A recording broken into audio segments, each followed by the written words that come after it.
والصلاة والسلام على من لا نبي بعده أما بعد فأعوذ بالله من الشيطان الرجيم بسم الله الرحمن الرحيم لقد خلقنا الإنسان في أحسن تقويم صدق الله مولانا العظيم معزز حاضرین، میرے قابل صدر احترام حضرات علماء کرام، حفاظ نظام، بزرگوں اور دوستوں، آج آپ اور ہم شہدائے اسلام اور استحکام پاکستان کے عنوان سے عنوان کانفرنس اور پروگرام میں اس عظیم مسجد کے اندر شریک ہیں۔ تقریباً کئی مرتبہ اس جگہ حاضر ہونے کا موقع ملا ہے، درمیان میں کچھ انقطاع رہا ہے۔ اس سال پھر ہمارے بھائی بابا ندیم صاحب نے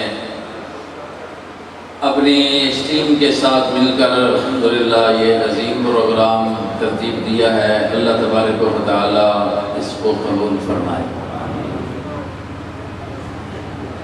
شہداء کی عظمت الحمدللہ ہمارے علماء دیوبند کے سٹیجوں سے ہمیشہ بیان ہوتی رہتی ہے اور شہادت کی ترغیب دی جاتی رہتی ہے، اس لیے کہ اصل شہداء کے وارث ہی ہم ہیں، جنہوں نے چونکہ عنوان ہے شہداء اسلام، ہو سکتا ہے کوئی شہداء جمہوریت ہو سکتا ہے کوئی شہداء عوام ہوں، لیکن ہم تو ان کی بات کرتے ہیں جو شہداء پاکستان ہیں اور شہداء اسلام ہیں، اس لیے کہ دونوں کے ہم وارث ہیں۔ ہمارے ہی اکابر نے، ہمارے ہی بڑوں نے، ہمارے ہی اسلاف نے جناب محمد الرسول اللہ صلی اللہ علیہ وسلم کی دعوت پر لبیک کہتے ہوئے اپنے جانوں کے نذرانے پیش کیے۔ اس وقت سے لے کر آج تک جو اسلام پر، اسلام کے لیے، اسلام کی بنیادوں کے لیے اور ہمارے اس ملک پاکستان کی تحفظ کے لیے جس نے بھی اپنے خون کا نذرانہ پیش کیا ہے، ہم آج بھی، ہماری نسلیں بھی انشاءاللہ ان کو سلام عقیدت پیش کرتے رہیں، اور ہم اس میں فخر سمجھتے ہیں کہ اللہ نے ہمیں ان شہداء کا وارث بنایا ہے۔ کچھ لوگوں نے شہادت کا عنوان سجایا ہوتا ہے، لیکن وہ اس میں ان کے اپنے مقاصد ہوتے ہیں۔ میں یقین سے کہتا ہوں اور ذمہ دار جگہ پر کھڑے ہو کر کہتا ہوں کہ ان کا ان شہداء کے ساتھ ایک رتی برابر بھی تعلق نہیں ہے۔ محض اپنے دنیاوی مقاصد جو انہوں نے چھپائے ہوتے ہیں، ویسے بھی مذہب بھی یہی ہے، چھپانا، جس مذہب کی بنیاد ہی اس پر ہو، چھپانا، تو وہ انہوں نے سب کچھ اس میں چھپا کر سامنے کچھ رکھا ہوا ہے۔ ہم تو ان شہداء کو بھی سلام عقیدت پیش کرتے ہیں کہ جو بدر میں شہید ہوئے، ان کو بھی سلام عقیدت پیش کرتے ہیں جو احد میں شہید ہوئے، تبوک میں، احزاب میں، حنین میں، فتح مکہ کے موقع پر اور یرموک میں جن کو شہادت ہوئی، کربلا میں جن کی شہادت ہوئی، ہم سب کو سلام عقیدت پیش کرتے ہیں، اور ہم اس طبقے پر لعنت کرتے ہیں کہ جو بدر کے شہیدوں کو برا بھلا کرے۔ ہم اس کو مسلمان نہیں سمجھتے کہ جو احد کے شہیدوں کو مسلمان نہ کہے، ہم اس طبقے کو مسلمان نہیں سمجھتے کہ جو صدر قاری محمد الرسول اللہ کے بیر معونہ پر شہید ہوئے ان کو شہید نہ مانے اور ان کو مومن نہ مانے. ہم اس طبقے کو مومن ماننے کے لیے تیار نہیں ہیں. ہم ان کے وارث ہیں الحمدللہ، اور ہم یہ بالکل جانتے اور مانتے ہیں اور یقین حقیقتوں کو ماننے والے لوگ ہیں. اور حقیقت یہ ہے کہ جتنے بھی اس دور سے یہ منافقت کا رنگ لے کر سبائیت کی شکل میں یہ لوگ آئے، انہوں نے اسلام کو، اسلام کی بنیادوں کو کھوکھلا کرنے کی ہمیشہ کوشش کی. اپنے آپ کو سنبھالو. میں آپ کے سابقہ وزیر صاحب ہمارے بیٹے پختونخوا کے، اور بنگل صاحب کی بڑی اچھی باتیں، دو چار باتیں ان کے حوالے سے ذہن میں آئی تھی. وزیر صاحب نے کہا کہ عورتوں کا تحفظ نہیں ہو رہا. ساتھ یہ بھی کہہ دیا کہ میرا کسی اسلامی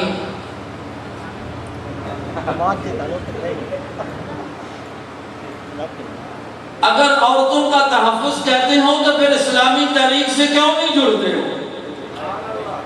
ماشاءاللہ ماشاءاللہ. اسلام نے تو عورت کو تحفظ دیا ہے نا. جو تحفظ اسلام نے دیا ہے، جو قائد اسلام نے دیا ہے، وہ دنیا بتائے کسی اور سلسلے کے اندر. اگر یہی تمہاری چاہت ہے کہ عورتوں کو تحفظ دیا جائے تو آؤ محمد الرسول اللہ کے دروازے پر. عورت ہے اگرچہ دشمن کی بیٹی ہے، عورت ہے اگرچہ دشمن ہے، اور ہو کے بھی گرفتار ہو کر آتی ہے. آؤ پھر تعلیم نبوی کو دیکھو، کردار محمد الرسول اللہ کے دیکھو، اس کی تعلیم میں کیوں نہیں شامل ہوتے ہو؟ تحفظ ہوگا عورتوں کا. دشمن کی بیٹی سامنے کھڑی ہے، آقا علیہ السلام اپنی چادر مبارک کہتے ہیں اس کے سر پر رکھ دیں. یہ اسلامی تعلیم ہے، یہ محمد کی تعلیم ہے. آج اس کی مثال اگر دیکھنے میں آ رہی ہے تو الحمدللہ طالبان کی صورت میں آ رہی ہے.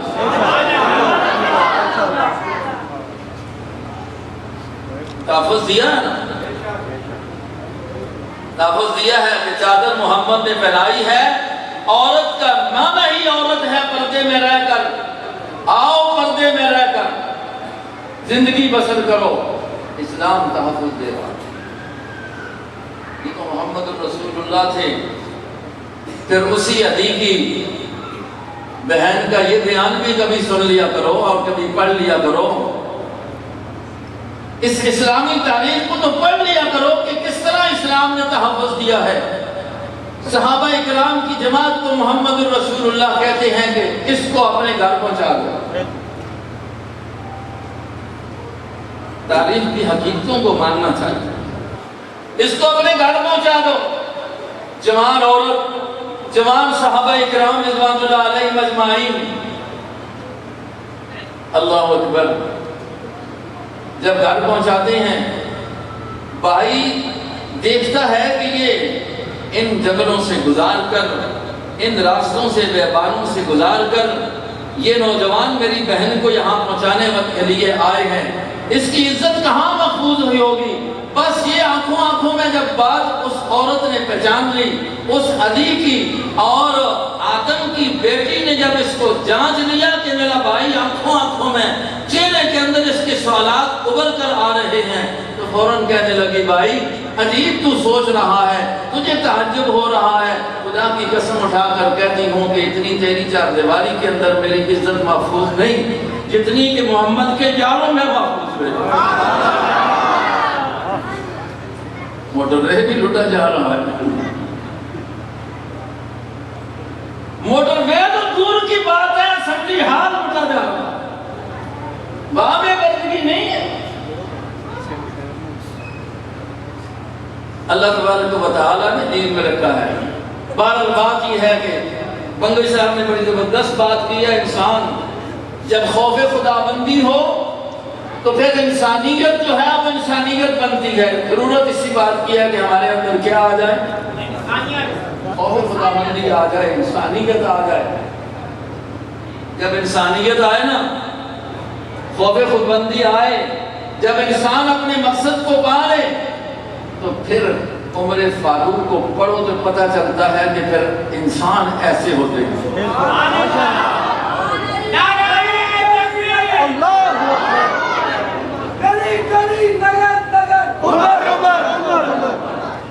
انسان ایسے ہوتے ہیں۔ خوف خداوندی جب آ جائے تو پھر انسان انسان بنتا ہے۔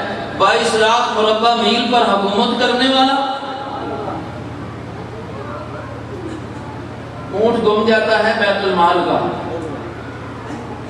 حکومتی اونٹ گم جاتا ہے۔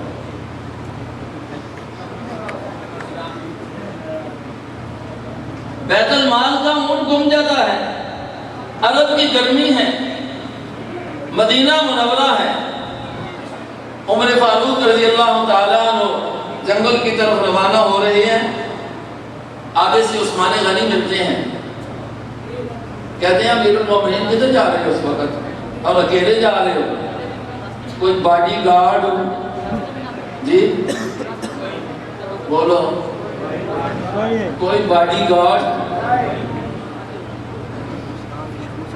عمر کو کیا ضرورت ہے باڈی گارڈ کی؟ دشمن تو دشمن ہے لیکن اپنے ملک میں، اس لیے کہ اس کو اعتماد ہے کہ میں نے عوام پر ظلم نہیں کیا، مجھے اپنی عوام سے کوئی خطرہ ادھر جی ادھر ہندوستان ہے یا پاکستان ہے؟ پاکستان کہڑا لیڈر ہے کہ ہمیں باہر نکلے؟ اس کو پتا ہے کہ میں نے عوام کو چوسا ہوا ہے، چاہے جو بھی ہے، باہر نکلوں گا تو یہ غریب تفڑ مار مار کے میری شکل پہ لا دے گا، اس لیے بڑی گاڑی ہے۔ اور کیا ہے؟ عمر فاروق کو حضرت عثمان غنی ملتے ہیں رضی اللہ تعالیٰ عنہ اور پوچھتے ہیں کدھر جا رہے ہو؟ اونٹ گم گیا بیت المال کا۔ میں بات منگل صاحب کی کر رہا تھا، کاش کہ وہ ہوتے، جس مال میں ہیں انہوں نے بہت اچھی باتیں کی، بہت اچھی باتیں کی، خوف خدا پر انہوں نے بات کی ہے۔ اللہ کرے کہ ہمارے حکمرانوں کو بھی خوف خدا آ جائے، لیکن آئے گا تب کہ پہلے عوام کو آئے گا۔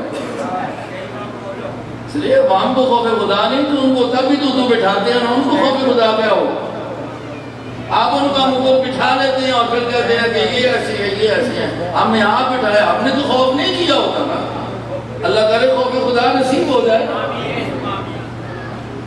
فاروق اعظم کو رضی اللہ عنہ کو کہتے ہیں آپ چھوڑیں، میں اپنا کوئی بندہ بھیج دیتا ہوں، وہ اونٹ تلاش کر کے لے آئے گا۔ امیر المومنین، وہ امیر المومنین ہے کہ جس کی بات دریا تو کیا زمین بھی مانتے ہیں۔ آپ تو یہ پڑھے رہتے ہیں، سنتے رہتے ہیں ان سٹیجوں سے، اور پڑھے لکھے حضرات بیٹھے ہیں نا کہ مدینہ میں زلزلہ آیا تھا تو امیر المومنین نے کیا کہا تھا؟ پاؤں رکھ کر کیا کہا تھا؟ میں نے تیرے اوپر کسی کے ساتھ بے انصافی، تو کیوں زلزلہ تیرے اندر کیوں حرکت آ گئی ہے؟ لکھا ہے کہ اس دن کے بعد مدینہ کو اللہ نے زلزلے سے محفوظ کر دیا۔ اور زمین تو ہے ہی تابعدار اللہ کی بھی اور بندوں کی بھی ہے، بنائی جو اس لیے گئی ہے، آسمان کوئی نہیں کے لیے بنایا گیا تابعدار بنا کے۔ جو شیطان سرکش ہے وہ بھی عمر سے ڈرتا ہے، بے شک عمر سے تو وہ بھی ڈرتا ہے نا، بے شک۔ اور یہ ہماری کسی اور کی بات نہیں، یہ تو محمد رسول اللہ کی بات ہے۔ فاروق اعظم رضی اللہ تعالیٰ نے کہا عثمان میں آگے میں وقت ہوں اور اونٹ گما ہے بیت المال کا، آج اگر میں اس کو تلاش نہیں کرتا، نہیں ملے گا تو کل تیرا کوئی نوکر، تیرا کوئی بندہ جواب دے گا رب ذوالجلال کے سامنے، یا مجھ سے پوچھ ہوگی، کل مجھ سے پوچھ ہوگی، اس لیے میں خود تلاش کے لیے جاتا ہوں۔ سبحان اللہ۔ یہ خوف خدا ہو تو پھر انسان بنتا ہے. لقد خلقنا الانسان فی احسن تقویم. اللہ تبارک و تعالی ہم سب کو خوف خدا نصیب فرمائے. اور اسی جذبے سے جب آگے بندہ بڑھتا ہے تو پھر موت آتی ہے تو پھر شہادت کی موت بنتی ہے. اسی جذبے سے جب آدمی خوف خدا کو سامنے رکھ کر، امید خداوندی کو سامنے رکھ کر جب آگے انسان نکلتا ہے تو اللہ تبارک و تعالیٰ کی ہر طرف سے کرم نوازیاں ہوتی ہیں. میرے بھائیو، اللہ کا شکر ہے، اللہ رب العزت نے ہمیں علماء حق کے ساتھ نسبتیں نصیب فرمائی ہیں. میں دعا کرتا ہوں کہ اللہ ہمیں ان نسبتوں کو ہمیشہ قائم رکھنے کی اللہ توفیق نصیب فرمائے. یہ عظیم دور ہے. آپ یقین کریں اپنی اس نسل نو کو، تقریباً نوجوان سارے بیٹھے ہیں، اپنی بھی اور اپنی نسلوں کی حفاظت کے لیے اب ضروری ہو گیا ہے کہ آپ مساجد، مدارس، علماء کے ساتھ اپنی نسبت کو قائم کریں. ایک دنیا دار بندہ کھڑے ہو کر اس حقیقت کو تسلیم کر کے گیا ہے، اگر عزت ہے تو اسی میں ہے، اگر تحفظ ہے تو اسی میں ہے. ایمان بچانا ہے اس وقت، اپنے مذہب کو بچانا ہے اس وقت، تو ضرورت ہے کہ اس وقت اپنی نسلوں کا خیال کریں. یہ مدارس، یہ مساجد، یہ علماء حقہ کی ایک جماعت، ایک کھیپ جو تیار ہوئی ہے، ان کے ساتھ جڑے رہنا. انشاءاللہ اس نسبتوں کو جب قائم رکھیں گے تو نسلیں بھی محفوظ ہوں گی، ایمان کی حفاظت ہوگی. ورنہ وہ جو ہوتا ہے نا، چلو مثال ہی دیکھو، سارے حضرات جانتے ہو، ایک جانتے ہو نا، ایک پچیر جانتے ہو نا، اور مرغی بھی جانتے ہو، ککڑی شریف، اور ککڑی بھی بچے آ رہی ہے. دنیا نہیں. اب چھوٹے چھوٹے بچے ہوں مرغی کے، چل رہے ہوں، پھر رہے ہوں، اچانک جب چیل کا سایہ پڑتا ہے تو مرغی ایک آواز نکالتی ہے تو سارے اس کے پروں کے نیچے آ کر تحفظ میں ہو جاتے ہیں. چیل کچھ نہیں کر سکتی. سبحان اللہ. اگر آج بھی تم اس حق کی آواز کو سن کر ان چیلوں سے جو ہر طرف سے ایمان لوٹنے کے لیے کھڑی ہیں، اپنے آپ کا تحفظ چاہتے ہو، اپنے ایمان کا تحفظ چاہتے ہو، تو اس مرغی کے بچوں کی طرح علماء حق کے پروں کے نیچے آ جاؤ. انشاءاللہ ایمان بھی محفوظ ہوگا، جان بھی محفوظ ہوگی، آل و اولاد بھی محفوظ ہوگی. اللہ تبارک و تعالی ہم سب کو آنے پر، سننے پر، سنانے پر بہتر سے بہتر اجر نصیب فرمائے، اور شوق سے ایسی محفلوں کو کامیاب کرنا ہمیں نصیب فرمائے. وآخر دعوانا الحمدللہ.